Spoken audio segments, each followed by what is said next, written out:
가지고 계신 성경책 베드로전서 1장 1절부터 4절 초반부까지 같이 보시겠습니다.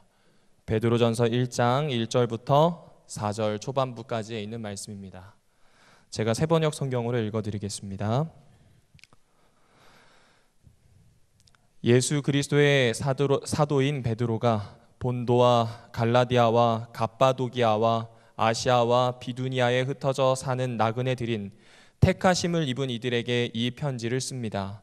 하나님 아버지께서 여러분을 미리 아시고 성령으로 거룩하게 해주셔서 여러분은 순종하게 되고 예수 그리스도의 핏부림을 받게 되었습니다. 여러분에게 은혜와 평화가 더욱 가득 차기를 빕니다. 우리 주 예수 그리스도의 하나님 아버지께 찬양을 드립시다. 하나님께서는 그 크신 자비로 우리를 새로 태어나게 하셨습니다. 그리하여 그는 죽은 사람들 가운데서 예수 그리스도가 부활하심으로 말미암아 우리로 하여금 사한 소망을 갖게 해주셨으며 썩지 않고 더러워지지 않고 낡아 없어지지 않는 유산을 물려받게 하셨습니다. 아멘. 100주년 기념교회에서 사역을 하다가 얼마 전에 은퇴했던 이재철 목사님의 이야기입니다. 100주년 기념교회에 있기 전에 그분은 주님의 교회라는 곳에서 10년간 사역을 했습니다. 사역을 시작할 때 다른 목사님들과 다르게 딱 10년만 하고 물러나겠다는 약속을 정확히 지켰습니다. 주님의 교회 10년 사역을 마치고 그분이 부르심을 받은 곳은 제네바 한인교회입니다. 그곳에서 3년 동안 섬겼습니다. 그리고 그 일을 위하여 막 한국을 떠나 제네바에 도착했을 때의 일입니다. 제네바에 도착한 지 6일쯤 되었을 때 제네바시 당국에서 거주 허가가 났으니 수속을 밟으러 오라고 이야기했습니다. 그래서 지정되어 있는 병원으로 가서 엑스레이도 찍고 검진도 받았습니다. 이후 국제경찰서로 향하게 됩니다. 국제경찰서는 우리나라와 조금 다른 이미지입니다. 우리나라는 외국인이 거주하기 위해서는 법무부를 향해야 되지만 제네바에서는 국제경찰서에서 재외국인을 담당했습니다. 거기에서 여차저차 한 이야기를 왔다 갔다 한 후에 서류가 완성이 되었고, 그리고 거주 허가증이 나기 전에 이 증서를 사본으로 증서 사본을 가지고 쓸 수 있도록 복사를 합니다. 그리고 거기에다가 도장과 직인을 찍은 다음 목사님에게 담당 경찰관이 건네줍니다. 그런데 이 목사님이 그 자리에서 서서 멍하게 그 서류를 봤대요. 이유가 있습니다. 그 목사님이 놀란 이유는 직인 때문입니다. 엄청나게 큰 네모난 이 직인에 프랑스어로 에트랑제라고 적혀 있었답니다. 저는 프랑스어를 잘 알지 못합니다. 하지만 에트랑제의 뜻이 외국인이란 뜻입니다. 그러니까 이 사람이 외국인으로 거주 허가를 받았으니 외국인이라고 낙인을 찍은 거예요. 맞는 말이죠. 프랑스어를 사용하는 백인들이 있는 제네바에 한국말을 사용하는 한국인이 있으니 뭐 이방인 혹은 외국인이라고 하는 에트랑제, 이 도장을 찍는 건 당연한 겁니다. 그런데 이걸 뚫어지게 볼 수밖에 없었던 것은 그 목사님의 머릿속에서 알베르 카미라고 하는 사람이 쓴 이야기인 이방인이 떠올랐기 때문입니다. 이 이야기에 등장하는 주인공 메르소는 외국인이 아닙니다. 그냥 그 나라에 거주하는 사람입니다. 근데 이 사람에게 굳이 이방인이라고 붙였던 이유는 그 세상에서 잘 적응하지 못했습니다. 그 세상에 받아낼 수 있는 사람이 아니었습니다. 그래서 목사님에게는 그냥 단순히 국외자, 외국인이라는 의미가 아니라 이 에트랑제가 어쩌면 이 세상에 받아내지 못하는 변두리에 있는 주변인 아웃사이더라는 느낌이 들었다는 겁니다. 그러면서 혼자 생각을 하다가 감동을 받게 되었어요. 하나님 나라의 외국인인 나를 그분의 보혈로 받아주신 거예요. 동시에 이 땅에서는 내국인으로 살고 있었는데 하나님 나라에 들어가게 되면서 이 세상에서는 외국인이 되어버린 겁니다. 그 모습을 생각한 겁니다. 이게 아마 그리스도의 운명이지 않을까 싶습니다. 사실 저는 살아가면서 이방인이나 아웃사이더로 생각했던 적은 거의 없습니다. 저는 한국에 살았고 한국인이며 심지어 재림교인이긴 하지만 환경 자체가 삼류학교였습니다. 그래서 뭐 그렇게 큰 어려움이 없었는데 웬걸요, 20살이 되어서 서울로 상경하게 되면서 저는 말씨가 다른 외국인이었습니다. 군대를 갔더니 저의 신앙을 설명해야 합니다. 이 사람들의 대부분은 저의 신앙을 이해하지 못해요. 외국인이 된 겁니다. 그런데 오늘 지금 읽은 베드로서도 보면 저희를 외국인이라고 불러요. 그리스도인은 나그네입니다. 외국인이라고 이야기합니다. 예수 그리스도인 사도인 베드로가 본도와 갈라디아와 갑바도기아와 아시아와 비두니아에 흩어져 사는 나그네들인 이들에게 편지를 쓴다고 이야기합니다. 나그네는 어떤 지역이나 어떤 무리에 속하지 않습니다. 떠도는 이방인과 같습니다. 그럼 베드로는 이 흩어졌다는 나그네, 이들을 이야기하는데 도대체 누가 흩어진 나그네입니까? 헬라어로 찾아보니까 이게 디아스포라였습니다. 아마 디아스포라는 TV든지 책이든지 여러 매체를 통해서 보셨을 거예요. 흩어져 있는 유대인들이란 이야기예요. 그런데 아마 이 본뜻을 이야기해 준 사람은 별로 없었을 겁니다. 디아스포라는 디아와 스포라가 합쳐진 말입니다. 쉽게 얘기하면 뿌려서 흩어버리다. 마치 씨를 뿌려서 흩어버리듯 여기저기 그냥 흩날리도록 두어버린 것을 디아스포라라고 합니다. 유대인들의 아픈 민족사에 대한 이야기도 될 것이고, 성경 사도행전 8장에 나오는 스데반의 죽음 이후 핍박을 피해서 정말 여기저기 도망쳤던 사람들의 모습이 떠오르실 겁니다. 아마 그렇게 하신 이유가 있겠지요. 예루살렘에 사람들이 모여서 이 교회만을 위해 살았습니다. 하지만 주님께서 위임하신 명령은 가서 제자를 삼으라는 것인데, 사도행전은 구체적으로 예루살렘, 온 유대, 사마리아, 세계 끝까지, 예루살렘까지는 됐는데 그 다음 단계를 나아가지 못하니 하나님이 이렇게 하셨던 모양입니다. 여하튼 그렇게 뿔뿔이 흩어졌던 이름 없는 그리스도인들, 세상의 이방인들 때문에 교회는 세워집니다. 그게 오늘 우리랑 무슨 상관이 있을까요? 장동민 교수가 쓴 책인 포스트 크리스텐덤 시대의 한국교회라는 책이 있어요. 근데 이 포스트 크리스텐덤은 발음만 어려운 거지 사실은 쉽습니다. 이 콘스탄티누스라고 하는 황제가 기독교를 인정해 줍니다. 그러면서 국가 권력과 하나가 되어서 사회 전반 여기저기에서 힘을 발휘합니다. 쉽게 말해서 세상의 교회를, 세상의 이 권력을 등에 입은 기독교의 모습입니다. 더 이상 아웃사이더, 주변인 구계자가 아니라 중심이 되어버린 거예요. 그렇게 중심이 되어버리면서 박해받던 자에서 힘을 가지고 명령하는 자로 바뀝니다. 이제부터 모두 기독교의 머리를 수그리고 두려워해야 합니다. 기독교인이 아니라면 직업도 얻을 수 없고, 기독교인이 아니라면 핍박당하는 것이 당연했습니다. 그게 중세시대입니다. 하지만 지금은 그 시대가 지난 포스트 크리스텐덤입니다. 예수 그리스도를 믿는 신앙이 좋았으면 너무나 좋았을 텐데 그렇지 못했습니다. 기독교라는 이름으로 자행됐던 수없이 많은 폭력들과 억압, 이것이 중세를 점철하였습니다. 그래서 사람들은 더 이상 기독교가 우리의 중심이 되는 걸 원하지 않아요. 밀어냅니다. 계속 주변부에 속하게 된 겁니다. 무엇이 된 겁니까? 아웃사이더가 되었어요. 초기 교회처럼 다시 나그네이자 이방인이 된 겁니다. 오늘 여러분과 함께 왜 베드로전서를 여는지가 바로 이 이유 때문입니다. 대부분 모세오경과 복음서를 먼저 보실 겁니다. 이스라엘이 세워지면서 주류가 될 때입니다. 예수님에 대한 복음이 전해지면서 예수의 복음이 얼마나 힘이 있는지 아는 교회가 주류일 때 많이 봤던 성경책들입니다. 나쁘다는 게 아니라 지금 그것보다는 나그네로 살아가고 있는, 이방인으로 살아가고 있는 우리의 모습을 잘 대변해주는 베드로서, 공동서신들, 그리고 소선지서, 이런 책들을 더 읽어야 할 필요성이 느껴졌기 때문에 그렇습니다. 저는 그렇게 한 단계 더 나아갔으면 좋겠습니다. 나그네로 살아내는 겁니다. 60년 중반, AD 60년 중반 이후에 기독교는 나그네였습니다. 321년 기독교가 공인되어서 중심이 되기 전에 나그네였고, 종교개혁이 일어나고 아비뇽의 교황이 갇히게 되면서 꺾여져 버린 기독교는 다시 나그네가 되었는 겁니다. 그런데 한국교회는 거기에서 벗어나지 못하는 것 같아요. 한창 그리스도 교회가 힘이 있을 때 여전히 그 힘을 발휘하고 있었던 미국 교회의 영향을 받아서인지 지금도 옛날을 꿈꿉니다. 다시 그런 시절 오지 않습니다. 다시 그런 시절 오지 않습니다. 이제부터는 정말로 나그네로 살아가야 됩니다. 그리고 무엇보다 재림교회는 그런 나그네로 살아가는 사람들에게 남은 무리라고 이름을 붙여요. 남은 무리는 많은 무리가 아닙니다. 뜻을 가지고 남겨놓은 에센셜한 정말 핵심적인 그런 것도 아닙니다. 그냥 재해, 전쟁에 맞춰서 던져지고 찢겨져서 제일 마지막에 남은 것이 나무물입니다.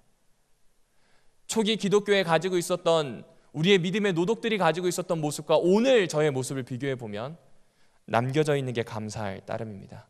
그러므로 사랑하는 우리 별내교회 성도 여러분들이시여, 베드로전서를 읽어주셨으면 좋겠습니다. 5장밖에 안 돼요. 몇 장밖에 안 된다고요? 5장밖에 안 돼요. 제가 읽어보니까요, 느리게 읽어도 20분이면 다 읽으실 수 있습니다. 이번 달 동안 베드로전서 그냥 앉은 자리에서 시간만 내시면 20분 안에 읽으실 수 있어요. 여러 번 읽으시면 좋겠는데 약속을 하나 하시면 좋겠습니다. 따라해 보실까요? 이번 달 동안 적어도 3번 읽겠습니다. 저랑 약속한 게 아니라 위에 분이랑 약속하신 거예요. 그러니까 꼭 읽으셔야 합니다. 그리고 읽어보시면 제가 보는 관점과 또 다른 관점을 여기 앉아 계신 성도들께서 보실 수 있습니다. 제가 보고 느끼는 것과 또 다른 것들을 보실 수 있습니다. 이미 오랫동안 그렇게 해오셨습니다. 그런데 나그네 이방인이 될 수밖에 없는 우리 사회와 우리 모습을 생각해 보신다면, 나의 모습을 생각해 보신다면 아마 또 다르게 느껴지지 않을까 기대해 보게 됩니다. 모쪼록 꼭 3번, 적어도 꼭 3번을 함께 읽게 되었으면 좋겠습니다. 자, 그럼 두 번째 질문입니다. 왜 흩어진 나그네에게 베드로가 편지를 썼을까요? 질문이 좀 이상하죠. 베드로가 쓰니까 베드로서인데 왜 베드로가 썼냐니, 목사님 그게 무슨 질문인가요? 여러분 그거 아시죠? 아시아, 무시아라고 했던 러시아, 이 아시아 지역과 러시아 지역으로 가고 싶어 했던 최초의 선교사가 있습니다. 성경에 기록된 최초의 선교사는 바로 바울이었습니다. 바울 일 정말 잘했어요. 바울이 가는 곳마다요, 교회가 세워지고 제자들이 세워집니다. 너무 잘했어요. 그리고 그도 알았습니다. 자기가 하는 사역 하나하나가 성공적이었거든요. 그래서 꿈을 꿉니다. 나를 이방으로 보내신다 하셨으니 그 이방 중에 한 곳은 아시아다. 아시아로 간다. 그래서 어떤 기독교 신학자들은 이런 얘기를 합니다. 만약 바울이 아시아로 왔다면 아시아가 기독교 국가가 되고 세계 정세를 좌우하는 패권국이 되지 않았을까? 그런 일은 없었을 것 같습니다. 여하튼 그렇게 생각할 만큼 어쩌면 우리보다 더 간절하게 바울이 이곳을 가길 원했어요. 근데 하나님이 타이르시죠. 가지마. 바울이 들어요, 안 들어요? 안 들어요. 거기에 하나님의 뜻이 있다고 생각한 거죠. 그래서 하나님이 뭐 하시냐면 꿈에 나타나서 마케도니아 사람을 등장시키죠. 그 한 사람이 손짓을 해요. 일로 오라고요. 그래서 어디로 가요? 유럽으로 갑니다. 여기서 하나 질문을 드려보겠습니다. 이 환상을 통해서 하나님의 뜻을 받아들이는 게 정상적인가요? 하나님이 하시는 말씀 듣고 뜻을 받아들이는 게 정상적인가요? 그렇죠. 말 안 들으니까 환상 보여준 거예요. 이건 우리에게 시사하는 바가 큽니다. 기적 너무 원하지 마세요. 하나님께서 성경에 다 기록해 두셨어요. 그리고 이런 거 하시죠. 갑자기 날이 굳거나 이상하면 무슨 일이 일어날까 보다 징조로 보시는데 아닙니다. 성경 보셔야 합니다. 우리는 그러려고 세워진 사람들입니다. 비가 오면 무릎이 아픈 건 맞아요. 그런데 비가 오는데 무엇이 잘못될 것이라고 하는 생각 아니라는 겁니다. 성경을 보셔야 합니다. 여하튼 바울은 그 생각을 가지고 있었습니다. 이걸 보고 송태근 목사는 이런 얘기를 합니다. 뭐라고 이야기하냐면 이것은 비전에 대한 이야기래요. 대부분 우리가 가지고 있는 비전은 그래요. 앉아있는 청년들, 학생들이 가지고 있는 비전은 좋은 직장과 함께 좋은 그리스도인이 되는 겁니다. 특별히 재림교회는 안식일을 지킬 수 있는 좋은 직장을 가지는 것. 근데 비전은 그런 거 아니에요. 하나님의 말씀 듣고 순종하는 거예요. 여기에 나오는 이 사도행전 16장 10절에 나와 있는 내가 그 하나님의 말씀을 인정했다는 그 표현은요, 하나님과 논쟁하다가 설득당했다는 뜻이래요. 내가 하나님을 설득하는 게 아니라 하나님이 설득하시는 것을 순종하는 거예요. 그게 비전이에요. 그리스도인의 비전은 철저하게 하나님 순종과 연결되어 있습니다. 근데 바울은 그렇지 못했던 거죠. 하지만 오늘 이 지역에 살고 있던 유대인들을 위해서 세워진 사람이 있습니다. 그게 누구일까요? 베드로입니다. 갈라디아서 2장 8절의 말씀을 같이 보시겠습니다. 갈라디아서 2장 8절, 제가 새번역 성경으로 좀 읽어드리겠습니다. 갈라디아서 2장 8절입니다. 그들은 베드로에게는 할례 받은 사람에게 복음을 전하게 하시려고 사도직을 주신 분이 나에게는 할례 받지 않은 사람에게 복음을 전하게 하시려고 사도직을 주셨다는 사실을 깨달았습니다. 베드로에게는 할례 받은 사람, 그리고 바울에게는 어떤 사람이요? 할례 받지 않은 사람. 유럽에 있는 사람들이 대부분 그랬어요. 그런데 지금 이 아시아 지역은 유대인들이 많았어요. 흩어져 있는 나그네 디아스포라, 이 유대인들을 향해서 누구를 보냈어요? 갈라디아서에서는 아주 분명히 얘기합니다. 할례 받은 사람들의 사도인 베드로를 보냈어요. 왜 그런 베드로를 보냈을까요? 이유가 있습니다. 누가복음 22장 32절에 있는 말씀을 제가 읽어드리겠습니다. 누가복음 22장 32절. 그러나 나는 너의 믿음이 꺾이지 않도록 너를 위하여 기도하였다. 내가 다시 돌아올 때는 너의 형제를 굳세게 하여라. 이거 누구한테 하는 이야기냐면 예수님이 베드로에게 하는 겁니다. 너 믿음이 꺾이지 않도록 내가 기도한다. 그리고 너 회복된 다음에는 형제들 세워줘 라는 얘기를 해요. 잘 알고 계십니다. 베드로는 완전 크게 넘어졌어요. 그때가 언젠가요? 예수님이 그 밤에 잡히실 때예요. 그 밤에 호언장담했어요. 절대로 거절 안 한다고요. 절대로 부인 안 한다고요. 그런데요, 예수님이 잡혀가는 걸 보고요, 병사들을 보고요, 그 밤에 바삐 움직이는 공권력을 보고요, 그리고 사람들의 이야기를 듣고요, 두려워졌어요. 이제 예수 믿는 것이 목숨을 잃거나 모진 고문을 당하는 핍박이 될 수 있을 거라는 두려움이 엄습했어요. 그래서 닭이 3번 울기 전에 부인해버립니다. 모르는 사람입니다. 나한테 이러지 마시죠. 왜 이러십니까? 절대로 모릅니다. 그리고 예수님 눈이 마주쳤어요. 베드로가 갈릴리 호숫가로 돌아가서 그물을 다시 깁고 어부가 된 것은 그 일이 마음에 들어서가 아니라 처량해서예요. 내가 할 수 있는 게 그것밖에 없을 때입니다. 그때 우리 주님 어떻게 하십니까? 오셨어요. 그리고 말씀대로 이렇게 이야기하시죠. 내 너를 위해서 기도했지. 고생했다. 너 나 사랑하니? 내 양을 먹여라. 내 양떼들을 너에게 맡기겠다. 베드로 넘어진 사람이에요. 이게 베드로서와 무슨 상관이 있을까요? 베드로서가 딱 적혔던 그때가 언제냐면 AD 63년, 64년 이즈음입니다. AD 64년에 로마에 큰 화재가 발생합니다. 서울로 치자면 서울에 있는 각 구가 있잖아요. 그 구 중에 4개 구가 전소돼요. 그러니 민중이 일어납니다. 그래서 어떤 사람들은 이 사건 자체를 네로에게 돌려요. 그 당시 황제가 네로인데 이 미친 황제가 시상을 떠올리기 위해서 불을 질렀다. 근데 역사 기록을 보니까 이 사람은 식량 구하러 딴 데 가 있었어요. 여하튼 어쨌든 간에 불은 났고요. 민중은 분노하기 시작했습니다. 지배층을 향해서 왜 이런 일이 일어났고 너네 책임지라고 이야기하죠. 군중이 무서워진 지배층은 수를 냅니다. 희생양을 찾았어요. 그리스도 교회 사람들입니다. 그때부터 무려 300년 동안 핍박이 시작됩니다. 베드로가 겪었던 핍박과 이들이 겪었던 핍박은 동일합니다. 예수 그리스도 부인하라는 거예요. 베드로는 이미 거기서 한번 넘어졌거든요. 그리고 앞으로 환란이 시작되게 되면 넘어질 가능성이 큰 사람들이 흩어져 있는 유대인들이에요. 그러니 어떻게 하신 거예요? 베드로를 통해서 먼저 쓰게 하신 겁니다. 이거 바울 못합니다. 베드로만 할 수 있습니다. 혹 신앙을 하시면서 넘어진 경험 때문에 아파하시나요? 이기적이신 거예요. 회복하셨다면 주변을 보아주십시오. 그렇게 베드로가 세웠던 사람이 누구냐면 마가입니다. 마가복음을 쓴 마가 요한입니다. 여러분의 실패를 부끄러워하지 마십시오. 투명한 관계 안에서 열어 보여주십시오. 예수님도 자신의 상처를 펼쳐 보이셨던 것은 거기에 회복이 있었기 때문입니다. 따라서 우리가 가지고 있는 상처, 예수 그리스도 안에서 회복이 되었다면 더 이상 부끄러워하지 마십시오. 부끄러워하도록 만들어서도 안 되고 부끄러워해서도 안 됩니다. 왜요?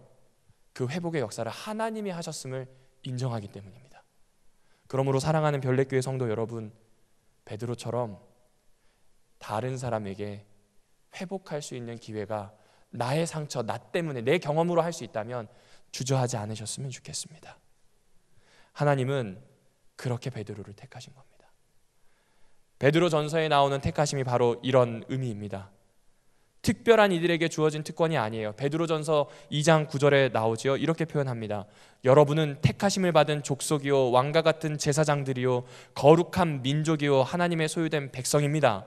그래서 여러분을 어둠에서 불러내어 자기의 놀라운 빛 가운데로 인도하신 분의 업적을 여러분이 선포하는 것입니다.